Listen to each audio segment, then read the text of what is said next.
Disse o Senhor: a minha palavra não voltará vazia e ela vai cumprir o propósito para o qual eu a designei. A palavra de Deus é fiel. Neste momento você vai assistir um vídeo que vai edificar a sua vida com a palavra de Deus e também edificar a sua família.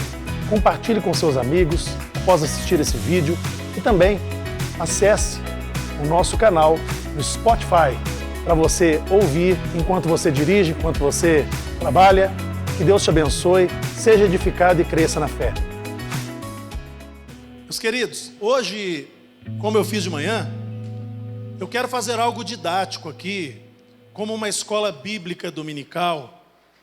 Porque se eu perguntar para cada um de vocês aqui o que é a Páscoa, alguém ou a maioria pode ter uma ideia, mas não uma certeza para me responder.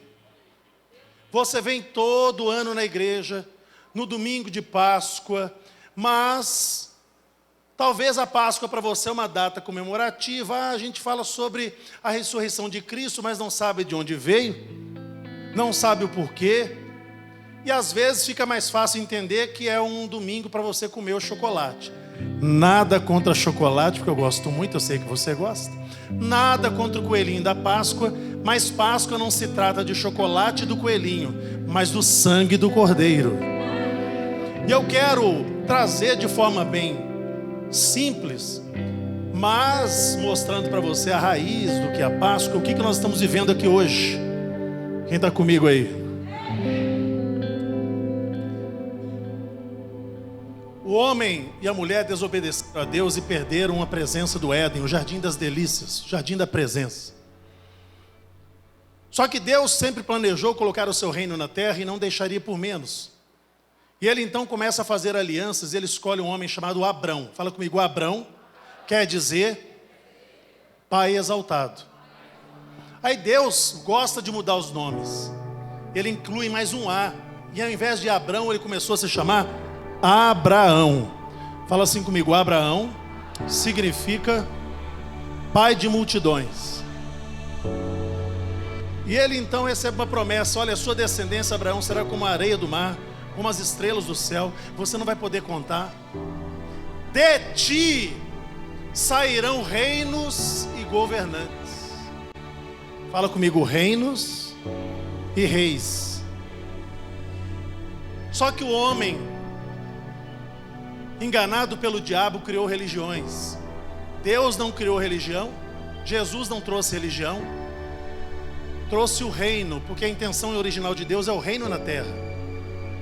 E aí, de Abraão surgiram religiões, mas Deus não falou que era essa a sua intenção. Ele disse: Abraão, de você eu quero que surjam nações e governantes, porque a intenção de Deus é que o homem domine a terra.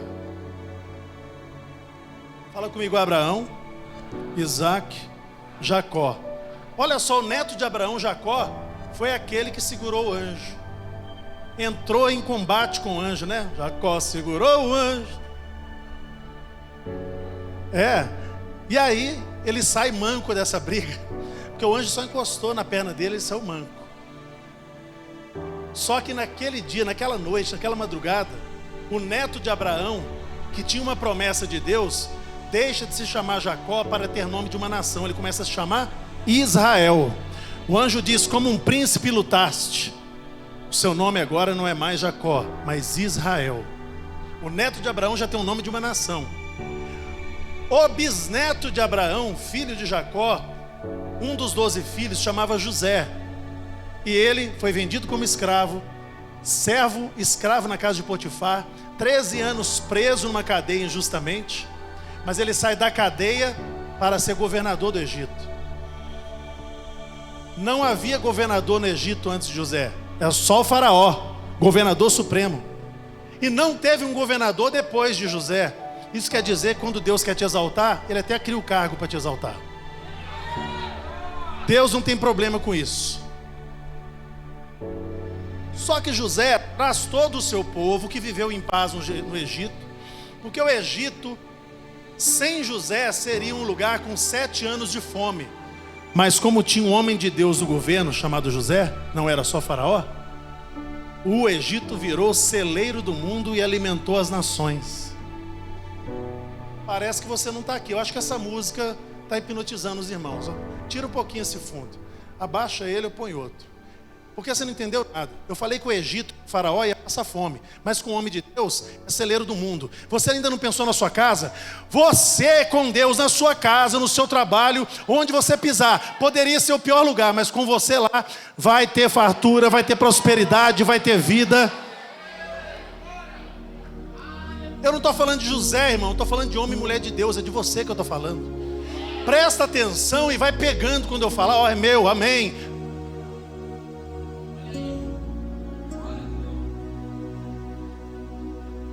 E aí José morreu. Quando ele morre, o povo de Deus perde representatividade no governo. O faraó olha para aquele povo bonito, corado e forte e fala: olha, está muito bom para amassar barro, arrastar pedra, trazer madeira, para fazer construções para o Egito. E eles se tornam escravos. 430 anos de escravidão. Não dá para explicar o que é isso aqui, mas dá para você ter uma ideia. Imagina só. Uma criança aprende a falar. O que a primeira coisa que ela aprendia a falar no Egito? Papai é escravo. Mamãe é escrava. Vovó, o que sua avó faz? Vovó é escrava. E vovô? Escravo também. O que você vai ser quando crescer? Pelo jeito, escravo. Tem alguém aqui essa noite que anda dizendo isso. Vovô tinha essa doença. Papai era daquele jeito. O meu destino é ser assim também. Mas Deus me enviou aqui essa noite para dizer que nessa noite de ressurreição, nessa noite de Páscoa, é noite de quebrar um círculo vicioso, de quebrar um ciclo de derrota na sua casa, na sua família, e vai começar por você. Você não tem que continuar na escravidão de nenhuma doença, nenhum pecado, nenhum espírito de derrota e de miséria. O ciclo acaba com você em nome de Jesus. E aí você sabe a história. Moisés é escolhido e ele é criado como príncipe. Já falei isso aqui, vou repetir. Por que Moisés foi criado no palácio? Porque Deus, para governar escravos, não pode ser um escravo governando escravo. O tolo não pode governar sobre sábios. Ele tem que tornar alguém sábio, alguém príncipe para governar sobre os escravos. O seu povo era escravo e precisava então de alguém que não tivesse mentalidade de escravo. Pergunta para o seu irmão, com quem que você está andando, hein?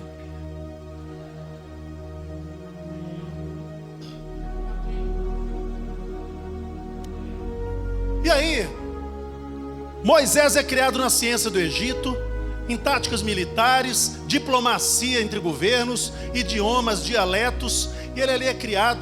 Com 40 anos ele mata um soldado, foge, e aí ele fica mais 40 anos lá cuidando de ovelhas. Não pare, não seja preguiçoso, preguiçosa, não fica murmurando, trabalhe, procure uma ocupação, porque o seu propósito pode aparecer daqui 1 ano, 2, 5, 10 ou 11.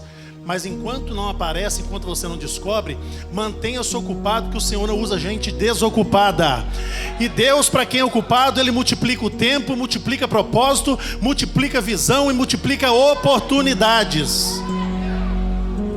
Moisés ainda não estava dentro do propósito, mas estava lá trabalhando, cuidando de família, cuidando de cabras, cabritos, ovelhas, do seu sogro. E tem um encontro com Deus, e Deus fala: agora, Moisés, você encontrou comigo, eu vou te dar um propósito. Você foi escolhido desde o ventre da sua mãe para libertar o povo do Egito. Moisés então vai, você conhece, são 10 pragas. Depois das 9 pragas, Deus fala assim: manda o povo que sacrifiquem um cordeiro. Peguem o sangue do cordeiro, e ali, como uma brocha, como aquela de pedreiro, chamada de sopo, vocês vão embebedar no sangue, vão lá na porta da casa de vocês, do lado esquerdo, do lado direito, nos umbrais todos, vão passar o sangue desse cordeiro, vão assar o cordeiro, vão comer ele todo. O que sobrar, se sobrar, no outro dia deixa o fogo consumir. Vocês vão fazer um pão sem fermento. Fala comigo: pão ázimo, sem fermento. E vocês vão também, todos vocês vão ter que pegar ervas amargas e comer. Alguém aqui já comeu boldo? É por aí. Fala assim comigo: o cordeiro para recordação em memória do sacrifício. Pão sem fermento simboliza pureza. Ervas amargas para lembrar a servidão amarga da escravidão no Egito. Ou seja, para você nunca ter dúvida de onde Deus vai te levar. Quando você lembrar de onde Ele te tirou, você nunca tem dúvida de onde Ele pode te levar. Lembre-se dos tempos ruins, das ervas amargas, de tudo que você sofreu, para você ver que se Deus te tirou de lá, não tem limites para você mais. Vamos ler o texto para entender. Êxodo 12, versículo 12 ao 14. Êxodo 12, 12 ao 14.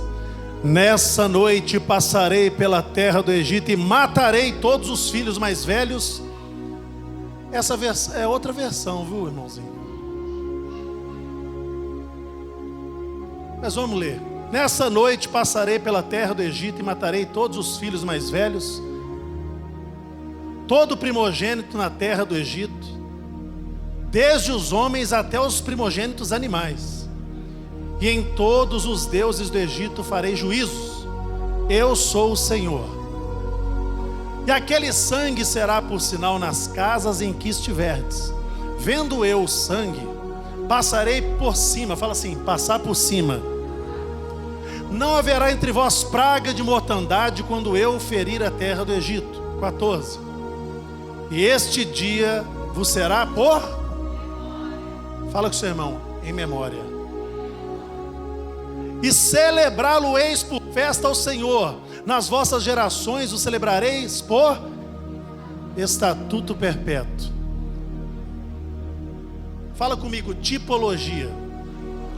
O que é tipologia bíblica? Coisas que acontecem no Antigo Testamento que são um prenúncio do que vai acontecer no futuro. Moisés vem como libertador, sacrifica o cordeiro em cada casa, o sangue nos umbrais para a morte não poder entrar, o pão sem fermento, as ervas amargas. Só que no futuro Deus prometeu, viria um outro libertador.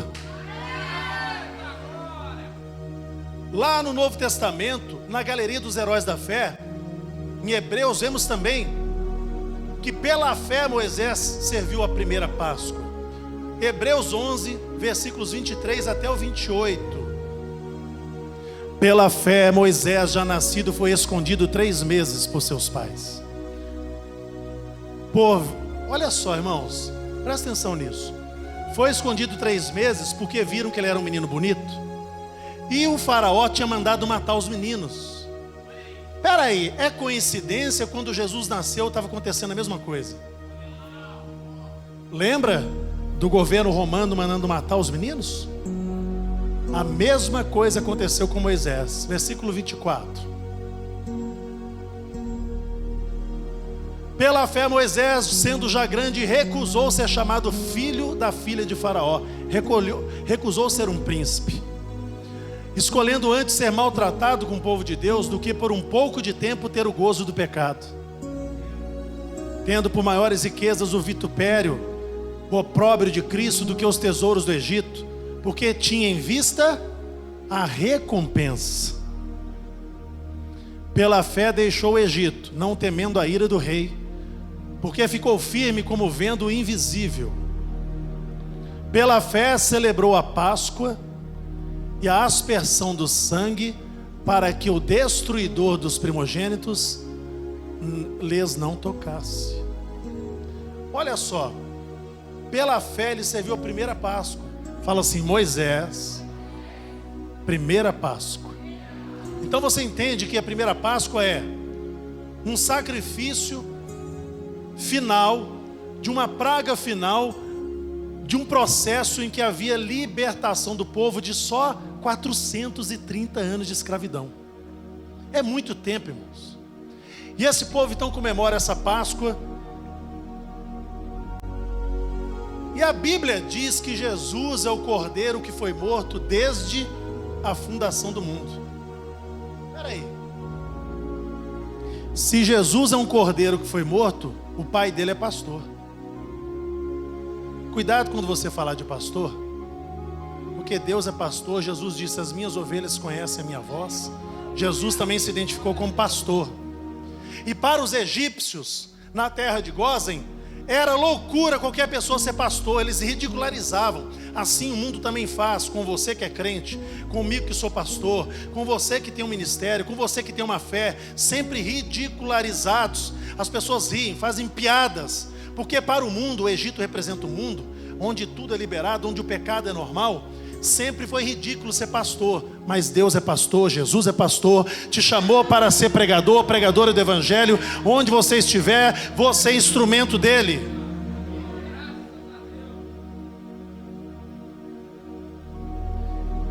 Sabe, Jesus é o Cordeiro que foi morto desde a fundação do mundo. Espera aí, por que, pastor? Porque o plano de Deus é que o homem vivesse em paz na terra, mas ele pensou: o homem tem livre-arbítrio. Se ele quiser desobedecer, eu tenho um plano para resgatá-lo. Porque Deus nunca faz o princípio sem escrever o fim.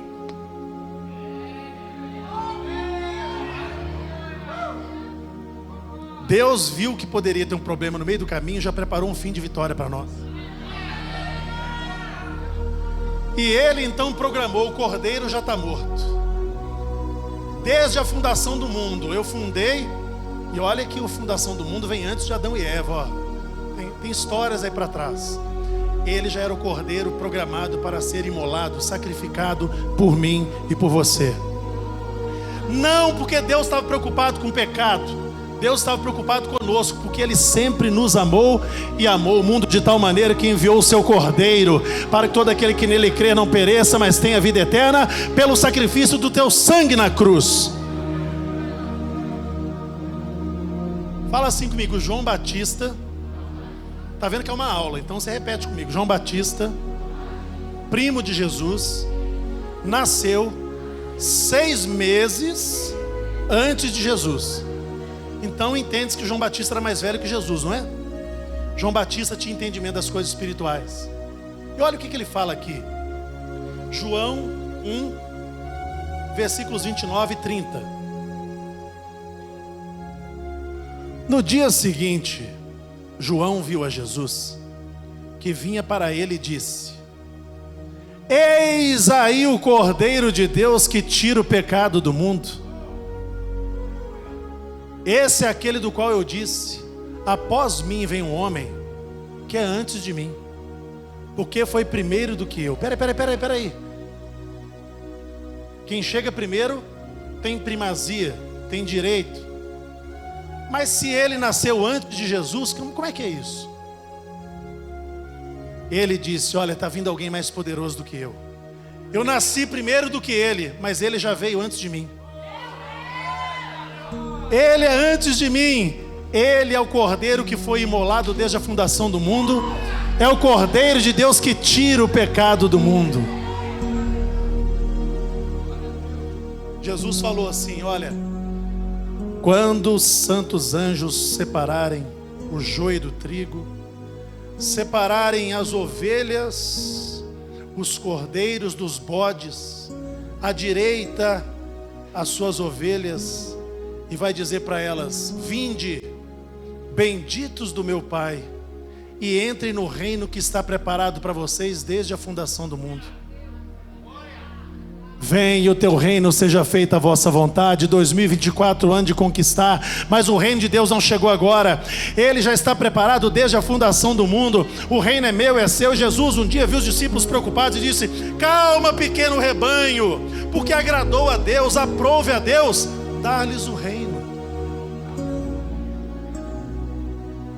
E Jesus então, assentado na mesa, bem na Páscoa, Jerusalém lotada de judeus de Jerusalém, da Judéia, de toda a região de Israel e judeus de outros países da diáspora, aqueles que foram dispersos, mas voltavam todo ano para a Páscoa. Jerusalém lotada, Jesus prepara então uma santa ceia, uma ceia com seus discípulos. Ali, de certa forma, ele estava como que a Páscoa foi uma coisa, agora é outra. Agora eu vou instituir a santa ceia.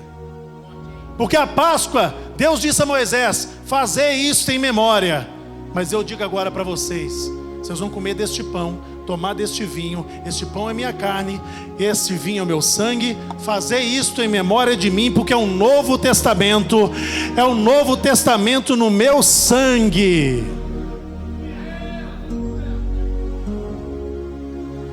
Sabe, irmãos,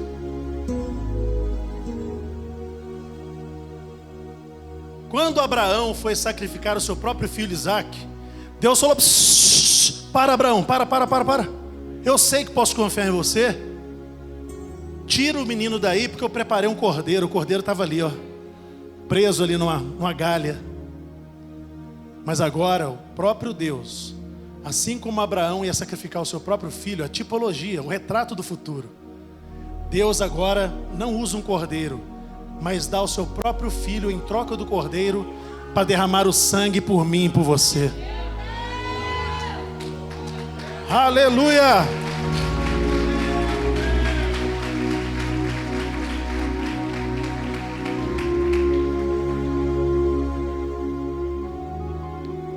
Quando Jesus entregou o seu espírito, o sangue todo derramado, ainda sobrava um pouco de água e sangue. Quando ele foi furado pela lança, e o restante de água, sangue que tinha nele, espirraram, e ele ficou sem nada. Todo o sangue foi dado.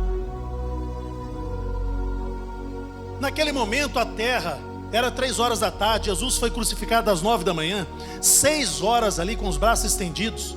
O seu diafragma não podia mais permitir sua respiração, respirava com uma extrema dificuldade, muita dor, porque quando você tem os pregos nas mãos e o seu corpo está quente de carregar uma cruz, você sente, mas não é como se o sangue estivesse frio. Agora o sangue frio, parado, a dor nas mãos, a dor nos pés, sem poder respirar, todo rasgado, dilacerado, sentindo agora os espinhos fincados na sua testa e no seu crânio pela coroa de espinhos. E ele agora então entrega o seu espírito ao Pai, e a terra tem então um momento de trevas. É como se Deus estava ali controlando a iluminação da terra e fazendo um efeito especial. Eu não vou interferir.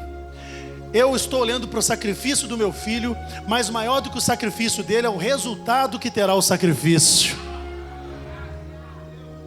Fala assim comigo: quem olha para o sacrifício, corre dele. Fala assim comigo: quem olha para o resultado do sacrifício, passa por ele. Naquele momento de escuridão, é como se Deus estivesse dizendo: estou de luto. Não vou interferir, porque eu sei que lá na Quadrangular São Joaquim 2024 haveriam pessoas com certeza da salvação, porque eu deixei o meu filho morrer na cruz. Eles vão comemorar lá em memória dele o sacrifício que ele fez, na certeza de que há salvação e vida eterna para todos eles. Você sabe o que Deus prometeu para Davi? Davi, o seu trono nunca mais terá fim. Fala assim comigo: Davi morreu. Salomão, filho dele, morreu. Como é que Deus promete que Davi tem um trono que não tem fim? Tenho que te contar uma coisa: Jesus é descendente de Davi. Por isso, alguns falavam: filho de Davi, tem compaixão de mim. E ele sim é aquele que tem um trono que nunca mais terá fim. E ele nos constituiu reis e sacerdotes sobre a terra. Por isso ele é chamado de Rei dos Reis. Rainhas e reis constituídos sobre a terra como sacerdotes, como sacerdócio de todos os santos, como reis, como rainhas. Se um rei, uma rainha, um príncipe, uma princesa entrar aqui, você pode não saber que príncipe ele é, qual é o cargo dele, mas você vai saber: tem realeza nessa pessoa. Porque você não vai ver um príncipe andando assim, ó.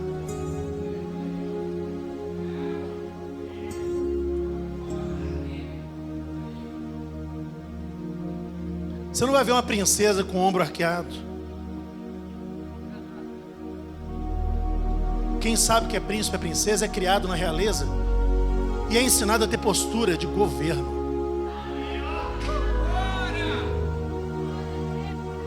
Antes de conhecer Jesus, andava igual um coelhinho assustado por aí, ó. Agora é olhar de tigresa, de tigre, de leão da tribo de Judá, sem medo do desafio, sem medo do perigo, sem medo das afrontas. Eu tenho certeza, ó, antes de você conhecer Jesus, era murmurador, reclamão, reclamona. Era violento, agora está correndo de barata.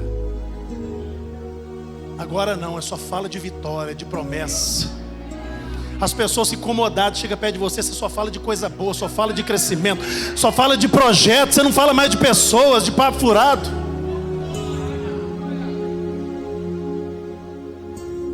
Vem então um terremoto às 3 da tarde. Eu estive lá no túmulo. Quando você for lá em Israel,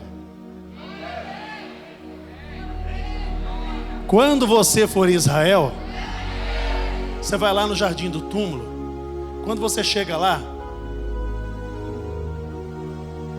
aqui é o lado de dentro do túmulo, nós estamos dentro do lado de dentro. Você vai chegar lá do lado de fora, você vai ver que essa parede aqui, ó, está toda rachada, uma rachadura gigante.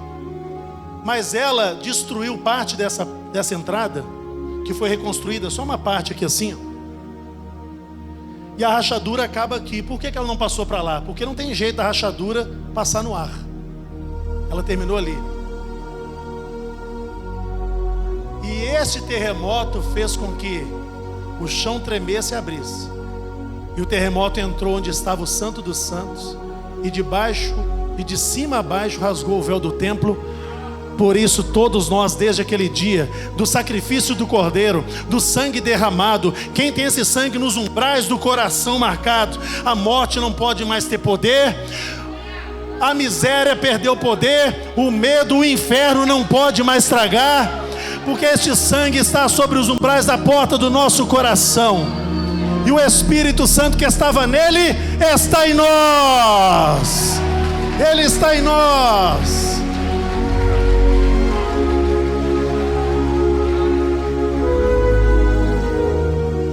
Eu quero que você feche os olhos. Se abrir os olhos, está sendo desonesto comigo. Não é pra... Deixa de ser curioso. Feche seus olhos e curva a sua cabeça, por favor. Feche os olhos, curva a sua cabeça, não olha para mim. Eu vou fazer uma revelação aqui para vocês. Fica com os olhos fechados. Eu vou ler um texto que está lá, o profeta Daniel. Você vai continuar de olhos fechados. Daniel, no Antigo Testamento, teve a revelação do Apocalipse, da ressurreição, e ele disse assim: fecha os olhos, irmão. Nesse tempo se levantará Miguel, o grande príncipe, anjo de guerra, defensor dos filhos do teu povo. E haverá tempo de angústia, o qual nunca houve, desde que houve nação até aquele tempo, mas naquele tempo será salvo o teu povo, todo aquele que for achado inscrito no livro da vida.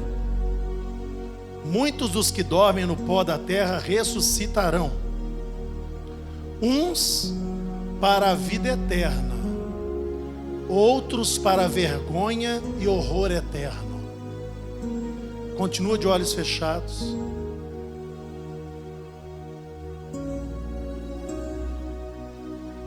Enquanto eu oro por você, fecha os seus olhos. Pai amado, Pai querido, talvez alguém aqui no nosso meio nessa noite está tentando por sacrifício próprio alcançar a salvação, crendo que se for uma pessoa melhor do que as outras, ou mais santa ou mais perfeita, possa então alcançar a ressurreição.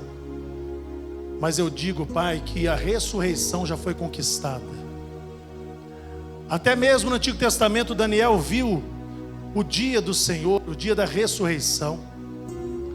E ele então, sabendo disso, escreveu: Pai, ora agora para que haja paz no coração do teu povo tranquilidade, para que eles, Senhor, tenham paz em si mesmos, na certeza de que o teu Espírito Santo é quem testifica em seu coração de que eles são salvos. Pai amado, Pai querido, eu peço que ninguém saia daqui sem ter a certeza da vida eterna. Abra os seus olhos.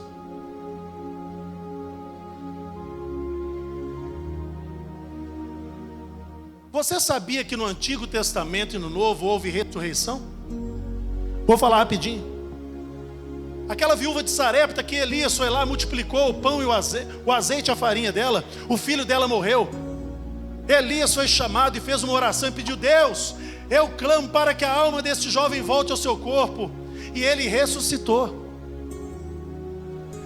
Aquela mulher que fez um quarto para Eliseu, a sunamita, a mulher sunamita, essa mulher era estéril, e Deus deu a ela um filho. Agora o filho morre e ela não aceitou. E ela foi atrás do profeta e falou assim: eu não tinha filho, Deus falou que quer me dar, agora eu não aceito que ele morra. E chega lá Eliseu e ora, e esse menino ressuscita.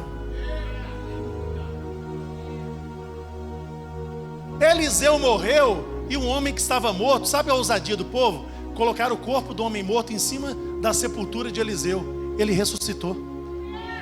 Ei, irmão, irmã, deixa eu te dizer, a unção que está sobre a sua vida, o que Deus tem para a sua vida, vai com você para a sepultura, vai para a eternidade, vai ecoar na eternidade.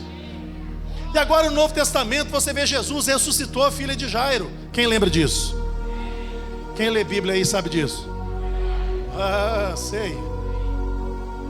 Jesus chega na cidade de Naim, uma viúva, agora com pessoas tristes, levando o seu filho, o único filho morto. Jesus toca nele, toca no esquife, toca naquela maca, e o filho dela ressuscita. Jesus chega em frente ao túmulo de Lázaro e diz: Lázaro, sai! E Lázaro ressuscita depois de 4 dias morto. A Tábita, também chamada de Dorcas lá em Atos, ficou doente, morreu, oraram e ela ressuscitou. O jovem Eutico estava lá ouvindo Paulo pregar, sentado na janela, e Paulo pregou durante horas e horas e horas. Ele pegou no sono, caiu de lá de cima e morreu. Paulo chegou e orou e ele ressuscitou. Só que tem uma coisa: todos eles ressuscitaram e morreram de novo. Porque alguém pode dizer assim: Jesus não foi o primeiro a ressuscitar, não. Ele ressuscitou outros no Antigo Testamento. Pois é. Todos eles ressuscitaram antes, mas depois voltaram para a sepultura. Mas Jesus foi o único que ressuscitou para nunca mais voltar para a sepultura. E ele então, ao terceiro dia, ressuscita dentre os mortos. E ele tira o lençol. E era um domingo como esse, mas um domingo pela manhã, numa madrugada silenciosa, e os anjos abrindo então a entrada do sepulcro, aquela grande pedra, e ele sai da sepultura vitorioso para encontrar aqueles que o seguiam. Amém. Fica aqui, Jesus. Mas tem um detalhe. João 20, versículo 3 ao 7. Eu quero aquela versão que eu pedi de manhã. Tá aí? Deixa eu ver se é ela aí. Pedro e outro discípulo foram ao túmulo. Olha aí, domingo de manhã. Os dois corriam, mas o outro discípulo foi mais rápido que Pedro. Chegou primeiro ao túmulo, mas não entrou. Olha só. Ele viu as faixas, mas não entrou. Ele viu o lençol de linho jogado lá, mas não entrou. Ele não viu o corpo mais.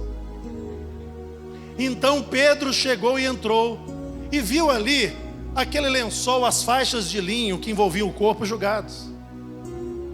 Notou que o pano que cobria a cabeça de Jesus estava dobrado e colocado a separar.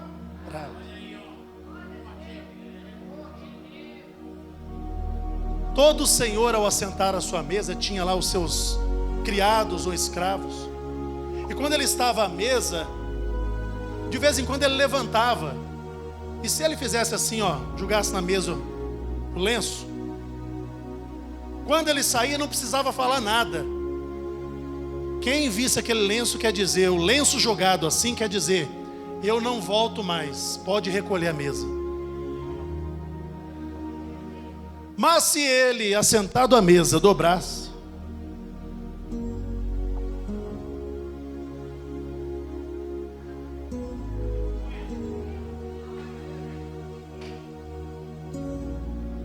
e deixasse dessa forma o lenço, ou o guardanapo, ou aquilo que ele tinha, quando aqueles que estavam sujeitos a esse senhor olhavam, eles nem chegavam perto da mesa, porque quer dizer, eu voltarei.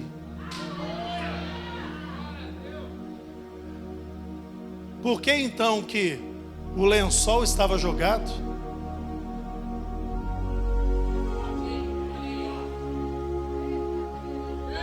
Mas o lenço estava dobrado.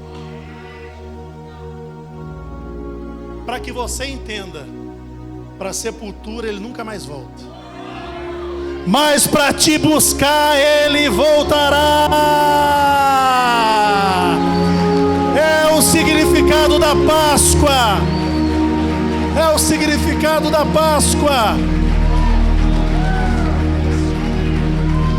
Aleluia. A morte venceu.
Fazer isso em memória de mim. E todo aquele que receber Jesus Cristo como seu Salvador e Senhor, automaticamente terá o seu nome escrito no livro da vida. Aquele que foi dito por Daniel, uns para a glória eterna e outros para terror eterno. E Deus está dizendo para você que está aqui essa noite visitando essa igreja, você que andou talvez desanimado, decepcionado com homens, com igrejas. Nenhuma igreja vai ser perfeita. E cuidado, se você encontrar a igreja perfeita, não vai lá que você estraga ela, porque nem você, nem eu, nem ninguém aqui somos perfeitos. Mas esse é o momento que Ele escolheu para você entregar a vida para Jesus, para que você possa dizer: eu realmente sou salvo. Se você quer fazer isso agora no seu lugar, diga para Ele: Senhor Jesus, eu te recebo como meu Senhor, como meu Salvador. Eu creio que Tu és o Filho de Deus, reconheço que sou pecador e necessito de perdão. E eu quero que você venha aqui ao final do culto conversar comigo para te dar um abraço. Nós vamos orar juntos. Essa noite especial, nós não sabemos se amanhã estaremos vivos, se Ele volta hoje, mas existe uma chance de alguém ainda ir para vergonha e terror eterno. Mas a chance muito maior é de você ter a vida eterna junto com Ele, porque a Páscoa é isso, é a reafirmação de uma aliança. Ele tirou eles do cativeiro, da escravidão, e Jesus se tira do cativeiro, da escravidão, da morte, da vergonha, da doença, da condenação, das maldições, porque o sangue dele te lava e purifica de todo pecado, de toda maldição. Ele vivo está e breve voltará.